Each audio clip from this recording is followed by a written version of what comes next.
சட்டமன்றத்திலே இது குறித்து பேசப்பட்டது திரு விவேக்.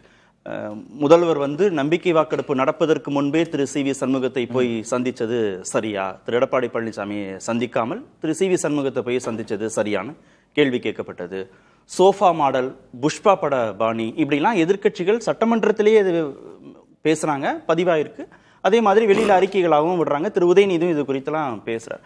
இப்போ இதெல்லாம் முதல்வரே செய்கிறாரு, என்கரேஜ் பண்றாரு, குதிரை பேரத்தை அவரே தூண்டி விடுறாருன்னு எதிர்கட்சிகள் பேசினதற்கான விளக்கங்கள் இதுவரைக்கும் தவிக்க கொடுத்த மாதிரி தெரியும். இல்ல அந்த இதுல இப்போ அந்த ஆட்சி அமைத்ததற்கு காரணம் நாங்கள் தான், எங்கள் கூட்டணி கட்சிகள் கொடுத்த ஆதரவு தான் அப்படின்றதுக்கு அந்த முதலமைச்சர் எனக்கு அவையிலேயே பதில் சொல்லியிருக்கிறாரு. இப்ப இதுல அந்த அவர்களுடைய ஆதரவு அணுகுமுறை தான் கேள்வி கேட்கப்பட்டது. அணுகுமுறை தான் கேள்வி கேட்கறாங்க.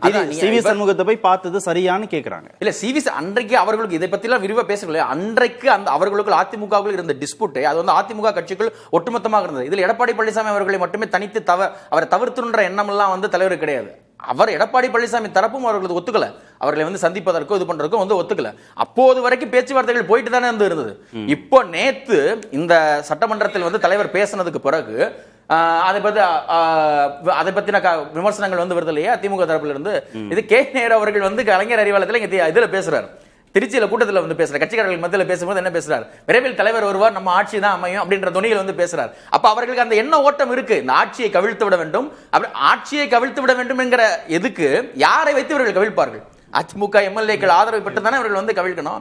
அப்ப அந்த கூட்டுச்சதிகள் அதிமுக எம்எல்ஏக்கள் யார் பக்கம் இருக்கிறாங்க, யார் வாங்கிட்டு இருக்காங்க? நீங்க தானே அதிமுக எம்எல்ஏக்கள் வாங்குறீங்க. சரி, முடிச்சிரட்டுமா? விவேக் முடிச்சவனா வரேன், முடிச்சிரட்டும், முடிச்சவனே நான் வந்துடுறேன்.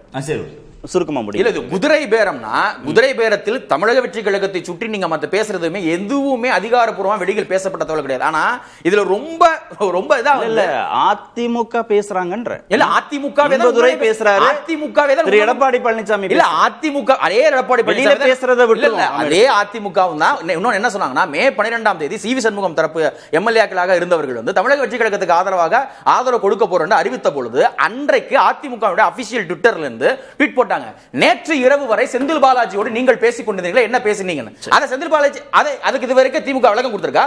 Okay, Senthil Balaji C V Shanmugam தரப்புடன் பேசினாலே எதை விளக்கம் கொடுத்திருக்கா? முதல் சுற்றுல எல்லாருக்கும் நிறைய நேரம் கொடுத்தாச்சு, சுருக்கமா பேசுங்க. திரு ராஜீவ் காந்தி குறுக்கிட்டீங்க.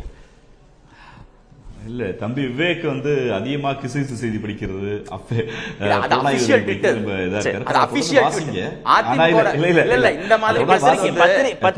பத்திரிகையாளர் அவரு பத்திரிகை செய்திகள் போட்டது என்ன இல்ல இல்ல அவங்க ஆரம்பத்தில் இருந்தே அவர் நீங்க பத்திரிகைகளை மேற்கோள் காட்டினதுனால அவரும் சொல்றாரு. சரி, நம்ம சப்ஜெக்டுக்கு வந்துரும், நேரம் இல்ல திரு ராஜீவ்.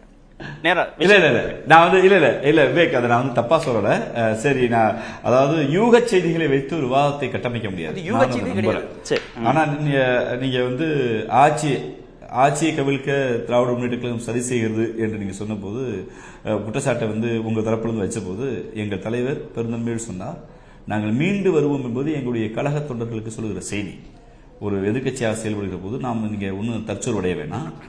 இந்த முறை தாவேக்காங்கிற கட்சி பல பொய்களை சொல்லி வென்றிருக்கிறது, நம்ம மீண்டு வருவோம், அதுக்காக வேலை செய்யும் சொன்னோம். அது உங்களை கவிழ்ப்பதற்கு அல்ல. கவிழ்க்க ரெண்டு முடிவு செய்து விட்டால் நாங்கள் ஒன்னும் யோக்கிய வேசவெல்லாம் போட அவசியம் இல்லை. எங்களுக்கு அது உடன்பாடு இல்லை. ஏன்னா பாஜகங்கிற கட்சி பல மாநிலங்களில் பல்வேறு மாநில கட்சிகளை இப்படி சரி செய்து கலைச்சிருக்கு. அது எங்களுக்கு உடன்பாடு இல்லை. பாஜக எடுத்த அதே ஆயுதத்தை தான் நீங்க எடுத்திருக்கீங்க. பாஜக எடுத்த அதே குதிரை பேரம், அதே கட்சிகளை உடைக்கிறது, அதான் எடுத்திருக்கீங்க. யாரும் ஒரு கட்சியில் இன்னொரு கட்சிக்கு சேரலாம், அது அவர்கள் விருப்பம், அது எந்த மாற்றுக்கருத்து இல்லை. தமிழ்நாட்டு அரசியல் இதுவரைக்கும் இல்லாமல் வென்ற ஒரு வாரத்தில் எந்த எம்எல்ஏக்களும் தன் பதவியை ராஜினாமா செய்துவிட்டு ஒரு கட்சியில் ஐக்கியமானதில்லை. அப்ப ஐக்கியமாவதற்கு கொடுக்கப்பட்ட விலை என்ன, இல்ல ஐக்கியமாவதற்கு கொடுக்கப்பட்ட உத்தரவாதம் என்ன, இல்ல ஐக்கியமானதற்காக நாங்கள் பார்த்துக் கொள்வோம் என்று பேசப்பட்ட பேரம் என்ன? அந்த பேரம் தான் பின்னாடி பேரம் இருக்கு, பணம் இருக்கு, ஏன் முடிவுக்கு வரணும்? இல்ல அதுக்கு பின்னாடி பேரம் நடந்திருக்கு, ஏன் முடிவுக்கு வரும்னா, குதிரை பேரம் ஏன் முடிவுக்கு வரும்னா, ஏன் முடிவுக்கு வரும்னா, ராஜினாமா செய்த பெருந்துறை எம்எல்ஏவோ, ராஜினாமா செய்த தாராபுரம் எம்எல்ஏவோ, ராஜினாமா செய்த மதுராந்த எம்எல்ஏவோ ஒரு மாதத்திற்கு முன்பு மரியாதைக்குரிய விஜய் அவர்களை தலைவர் என்று ஏற்றுக்கொள்ளவில்லை. மரியாதைக்குரிய விஜய் அவர்களை ஒருமையில் இல்லாமல் கொள்கை ரீதியாக எதிர்த்தவர்கள். அவர் விஜய் அவர்கள் ஆட்சி வரக்கூடாது என்றுதான் அவர் வேட்பாளர்களை தோற்கடித்து வென்றிருக்கிறார்கள். அப்படிப்பட்டவர்கள் ஒரு மாதத்தில் என்ன நடந்தது, ஆளுங்கட்சியுடைய ஜூஸ் என்ன, ஆளுங்கட்சி என்ன உத்தரவாதம் கொடுத்தது?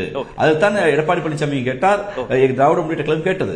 அப்ப குதிரை பேரத்தை ஆரம்பித்து வைத்தவர்கள் நீங்க தான். அதான் நான் சொன்னேன், யோக்கியவர்லாம் செம்படுத்து உள்ள வை அப்படிங்கிற. முதலில் நான் கேட்பது, தயவு செய்து தமிழ்நாட்டுடைய முதலமைச்சர் எல்லா பொருள் குறித்தும் விளக்கத்தை கொடுக்க வேண்டும். பேசும். இன்னைக்கு காவிரி டெல்டா, காவிரி ஆறுல கட்டியிருக்கு